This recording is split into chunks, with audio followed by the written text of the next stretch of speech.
need to worship God, there can be no spiritual hindrances as we look to the atmosphere to open up the windows of heaven. Yes. Your windows to heaven are open literally by what's in your mouth. The praise that you give unto God is what literally changes the atmosphere in which God resides. But sometimes we have some hindrances. Touch a neighbor and tell them, I've been my worst enemy. Sometimes you come to church and you're pressed on every side. And it's not so easy at that point to lift up holy hands without doubting, because you're not sure of when your deliverance is going to come. Sometimes when it's so dark in your walk and your experience that you're not cognitive of the fact that the heavens have some open windows and the heavens have some open doors, and you think that based upon what you're experiencing in the now, it's some controlling factor about God's ability to deliver and to bless. But I'm here to tell you, it's just not the case. You can't come to church and let your emotions dictate what you're going to say or do. You can't allow the person that you're accustomed to sitting next to, who would often prod you, and when they stood up, you knew it was your key to stand up and clap. I can't hear nobody here. And then when they're not here, you sit because you don't have somebody that's now helping you get through your spiritual hindrances. Can't allow problems and issues and the vicissitudes of life drive us and direct us to the point that we don't offer God worship.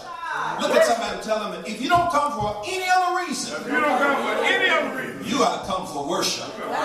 See, a lot of y'all come for preaching, and you come for singing, and you come to see and to hear and to note, but the reality is when we come to church, we're coming to engage God. We're coming to get in the Lord's face. We're coming to feel the Lord's presence. We're coming to have the assurance that this unknown God, the Son, is a reality to us who are part of the kingdom. Because if there's no shifting of the atmosphere, then there is no windows of heaven being opened unto us. Look at somebody and tell them, there's got to be a shift. There's got to be a shift. In order for the window to be opened.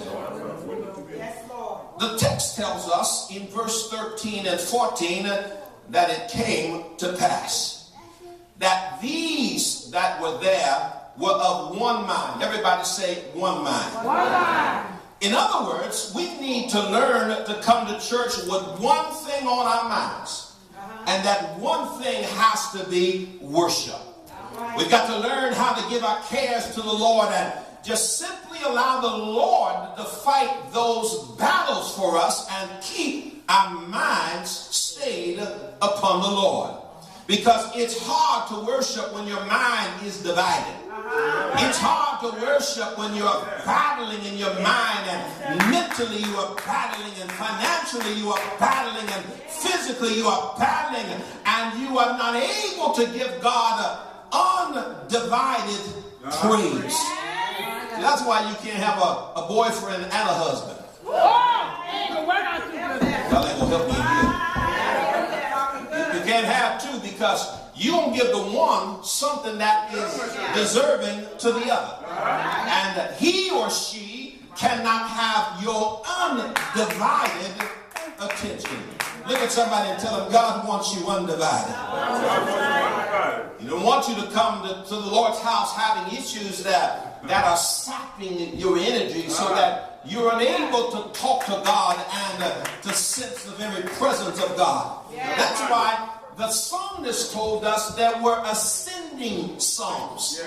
You don't start your prayers when you come to this house. You start your prayers in your house. I can't hear nobody here. And when David gave us the ascending psalms, they were psalms that led the initiation of our worship starting in our homes. Right. And as we move toward God, your prayer ought to change. Look at somebody, it ought to change. Because when you're home, you're in your prayer closet. And in your closet, you pray for your needs. Yeah. You pray for your wants. You pray that God will bless your house. Right. But when you come into the corporate house of God, it's no longer about you. It's now about him. And that's why you enter into the gates with thanksgiving and you come into the courts with praise. And the text says that we are to be thankful. Look at somebody and tell them you got to open your mouth. Open your mouth.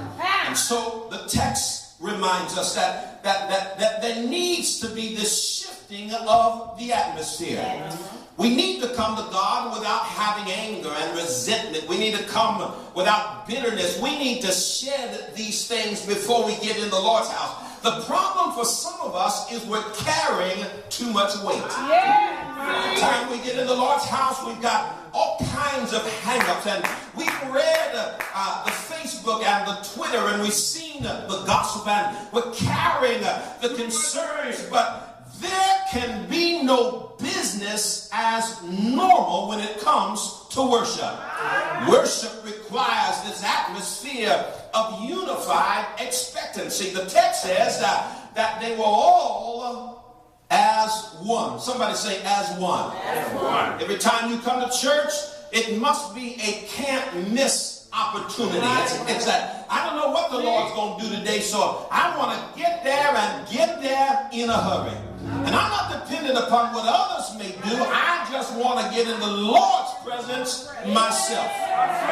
So we should be coming together with a sense of excitement, a sense of anticipation, a sense of believing that great things are going to happen. You can't just show up at church wearing your glad rags thinking that something is going to happen automatically. You got to come with a spirit of expectation. Look at somebody and ask them, what do you expect this morning? Did you come expecting the Lord to show up? Did you come expecting God to move on your behalf? Did you come expecting God to deliver your lost son or your lost daughter? Did you come expecting God to reveal himself? Every time the church doors open, there ought to be an expectation that the Lord is going to show up in our midst. And so the text says, as the people praised. Somebody say, as the people praised. The Bible said that the house was filled with a cloud. They entered in the spirit of worship and had an expectation that God was going to show up in their midst. They didn't come looking at the morning bulletin. They didn't come looking at the program. They didn't come trying to figure out who was singing and who was preaching and who was teaching, but they came looking forward to the Holy Ghost. Does anybody have the Holy Ghost? The Holy Ghost having his way. The Holy Ghost filling the place. The Holy Ghost entering us in the supernatural. But you got to come with the right mind, and you got to come with the right attitude, because God responds to our faith. Look at somebody and tell them faith, because the music doesn't move God, but your faith moves God. Your praise dancing, it's your faith. It's not the praise and the worship team, but it's your faith. It's not the sermons we preach and the lessons that we teach, but it is our faith. Look at somebody and tell them faith that God will respond. For the Bible says that God will respond to the people that believe that he is, and that God is a rewarder of those that diligently seek him. Look at somebody and tell them as one, because God showed up when the preacher and the musicians and the members became on one accord. God moves when our focus is on him alone. You remember a woman by the name was a woman of the night. She was a sidewalk hostess. Yet she's listed out in the Hall of Faith. It was Paul who was vicious in his persecution of the church. But God, Paul's faith, it was Mary Magdalene who was filled with demons. But she had a faith to believe in her Savior. It was David who committed adultery and committed murder. But the Bible reminds us that David was a man after God's own heart. Gideon was a coward because God has no respect on persons. He'll do it for you, but we need to know He will. We need to believe He will. We need to embrace what He has said, and we need to teach everybody the word of the Lord. Look at somebody and tell them, shift. It's time for a shift. And having church as usual must come to an end. If we experience the shifting, we must establish an atmosphere of communication where the voice of our Lord can be heard. Shift to cry out for the word. Shift to develop a hunger. Shift to seek the Lord in every corner, in every place, in every decision. And when we have shifted so that God's voice can be heard, we gotta shift and set an atmosphere of vision in the house. Look at somebody and tell them, neighbor, it's time for the shift. We gotta set an atmosphere where people can see the invisible and walk in the place of the impossible. For Luke said to us, and he said, these things which are impossible shall be possible with God.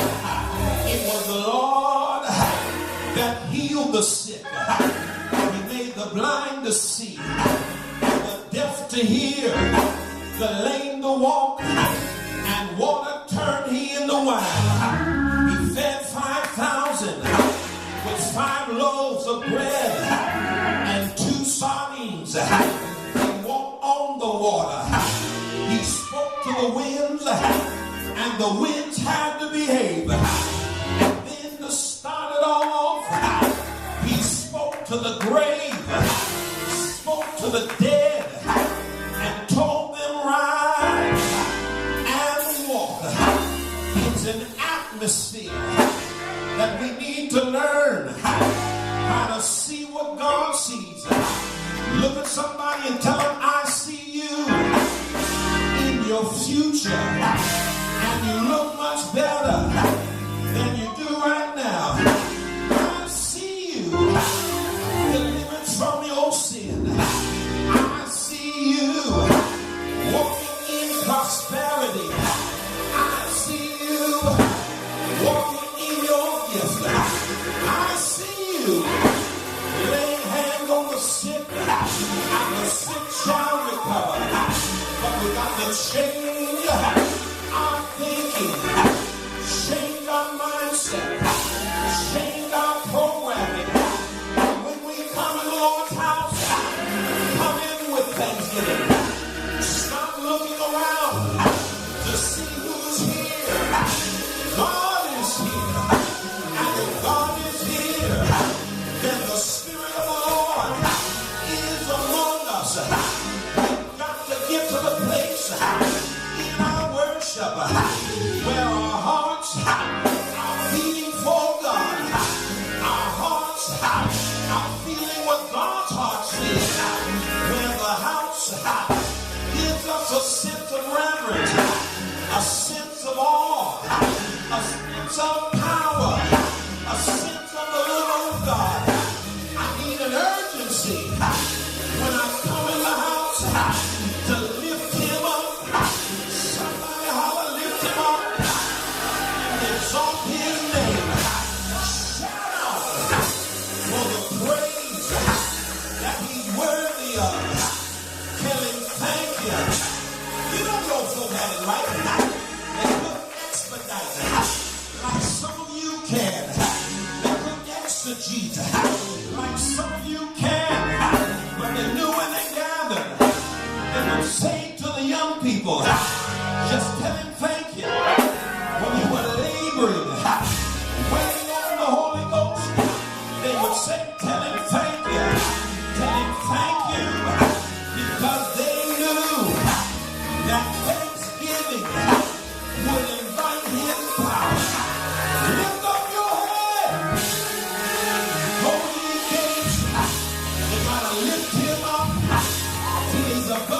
one, when they were united, when they were all together, when they were on the same accord, they began to praise. The Hebrew word is the word halal. It means to make a show. I know some of y'all try to sit folk down. I don't want to be embarrassed by you. But when they got together, they allowed the Lord. They made a show. They boasted on his name. They celebrated. Interesting the word in its etymology, it means to give in marriage.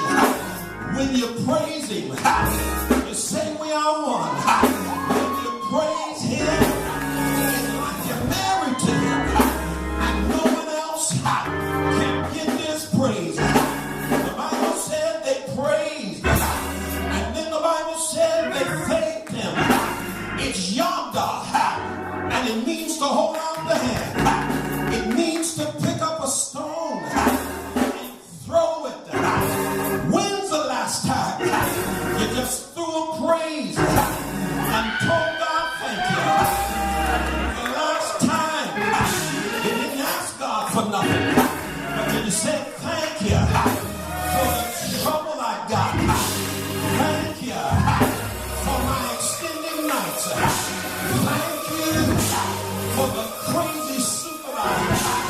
Thank you, Lord, for the days out of my struggle. I'm holding out my hand, telling you thank you, because if I release a thank you, you release the power of God.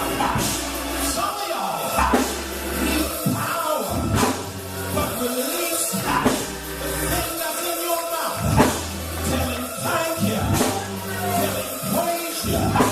Tell him hallelujah. Keep on praising until the shift comes. Keep on praising until the tears dry up. Keep on praising until your mind changes. When you're praising, something starts moving in heaven. When you praise him, the atmosphere shifts. When you praise him, the Holy Ghost comes. When you praise him, the Lord sends deliverance. When you praise him, there's healing for your body. When you praise him, the Bible said that the priest had to sit down because God stood up.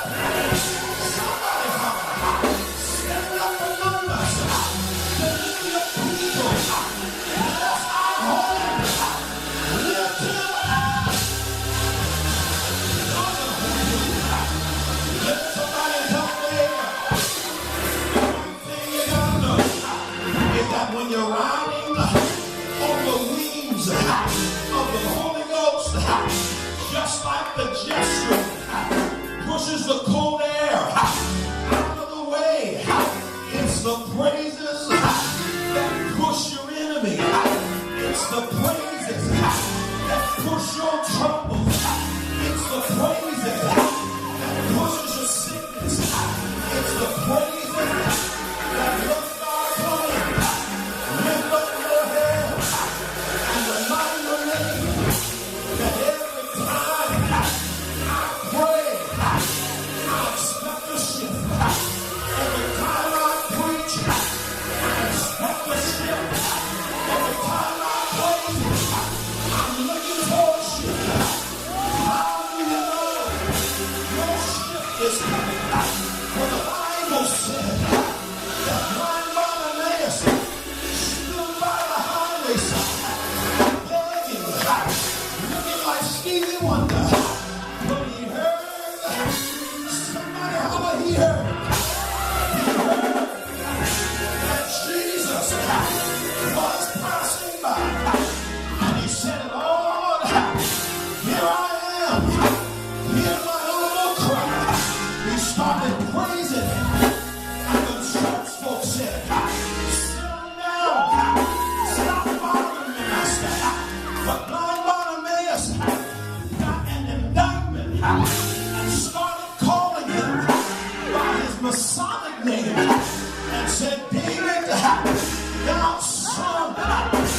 nobody here.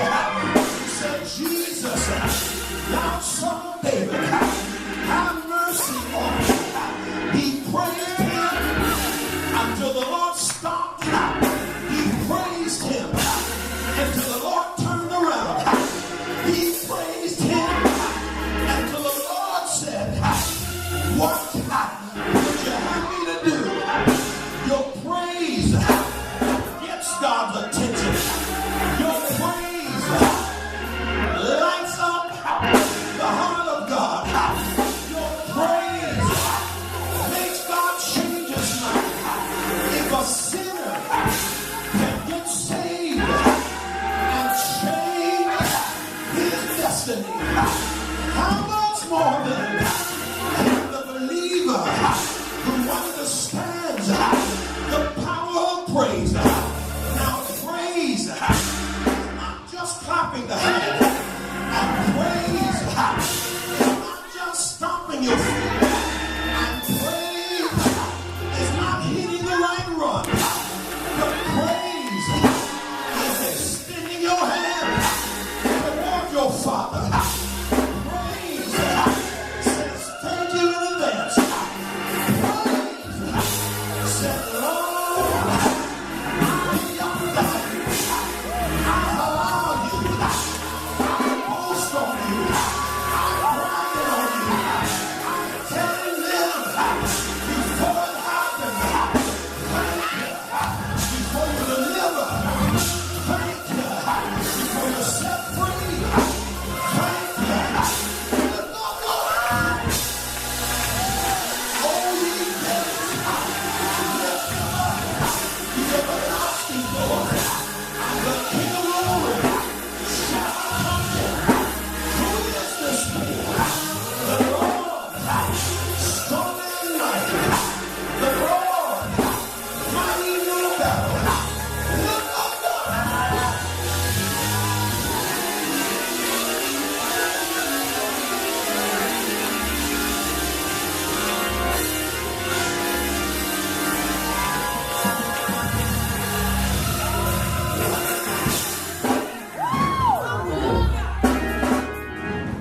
Real praise.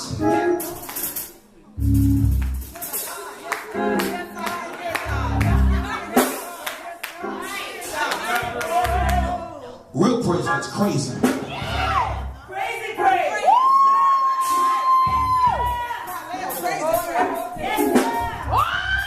Real praise don't care if you're asleep in jail. Real praise doesn't care if it's the bewitching hour.